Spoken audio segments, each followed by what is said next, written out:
नमस्कार दोस्तों। भारत का एक ऐसा शहर जो कभी ब्रिटिश साम्राज्य का राजधानी था, जिसने भारत की आजादी की लड़ाई में अहम भूमिका निभाई और जो आज भी अपनी संस्कृति और इतिहास के लिए पूरी दुनिया में जाना जाता है। जी हाँ, हम बात कर रहे हैं पश्चिम बंगाल की राजधानी कोलकाता के बारे में, जिसको सिटी ऑफ जॉय के नाम से भी जाना जाता है। आइए जानते हैं इस शहर की इतिहास, जो समय के साथ कोलकाता से कलकत्ता बन गया।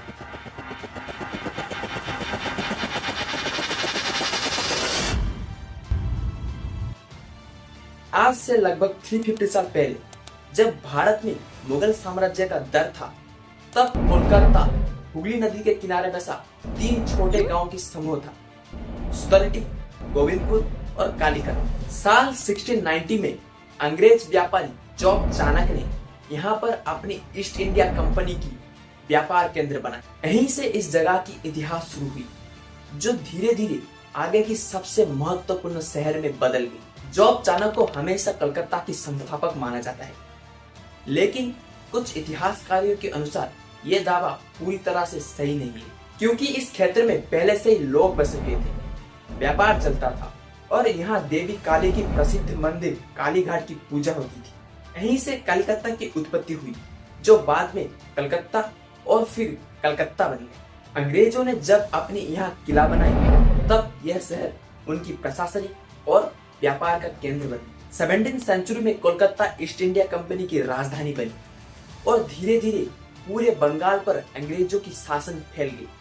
1756 में नवाब सिराजुद्दौला ने कोलकाता पर हमला किया और अंग्रेजों के किला को अपने कब्जे में ले लिया। लेकिन अगले ही साल 1757 में प्लासी युद्ध में अंग्रेजों ने नवाब सिराजुद्दौला को हरा दिया और कलकत्ता फिर से उनके नियंत्रण में आ गया।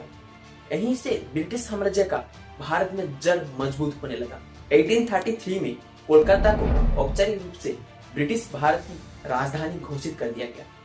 यहीं से पूरा भारत पर शासन चलाया जाता था। राजनीति, व्यापार और शिक्षा सब कुछ यहीं से नियंत्रण होते थे। 19वीं सेंचुरी में कलकत्ता सिर्फ सत्ता का नहीं, बल्कि कला और क्रांति का केंद्र बन चुका था। यहीं से शुरू हुआ था बंगाल पुनर्जागरण, एक ऐसा दल जिसने भारत की आधुनिक सच और शिक्षा को एक नया रूप दिया। राजा राममोहन राय, ईश्वर चंद्र विद्यासागर, रविंद्रनाथ टैगोर, सुभाष चंद्र बोस जैसे महान लोगों ने इसी मिट्टी के ही थे। कलकत्ता विश्वविद्यालय एशिया का पहला आधुनिक विश्वविद्यालय था। यहाँ के अखबार, थिएटर और किताबों में देशभक्ति की लहर उठने लगी।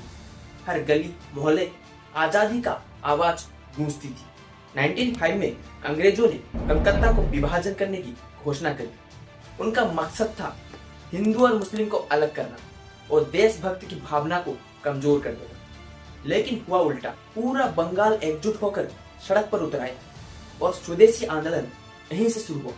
लोगों ने विदेशी सामान को बहिष्कार किया और हर तरफ वंदे मातरम की गूंज सुनाई देने लगी। इस उथला पुथले के बीच 1911 में ब्रिटिश सरकार राजधानी को कोलकाता से दिल्ली स्थानांतरित कर दिया, क्योंकि उनको लगा कोलकाता बगावत की राजधानी बन चुकी है। लेकिन राजधानी की दर्जा का बिना भी कोलकाता की आत्मा कभी कमजोर नहीं पड़ी।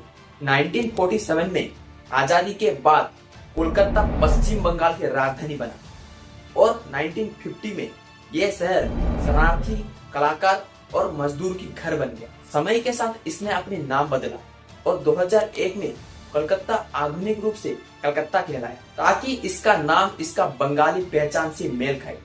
आज कोलकाता भारत की सांस्कृतिक राजधानी है। यहाँ का दुर्गा पूजा, हावड़ा ब्रिज, ट्रम और रविंद्र संगीत सब इस शहर का आत्मा है। तो दोस्तों, ये थी कलकत्ता की इतिहास, एक ऐसा शहर जिसने भारत की राजनीति, इतिहास और संस्कृति में अपना अनमोल समय दिया।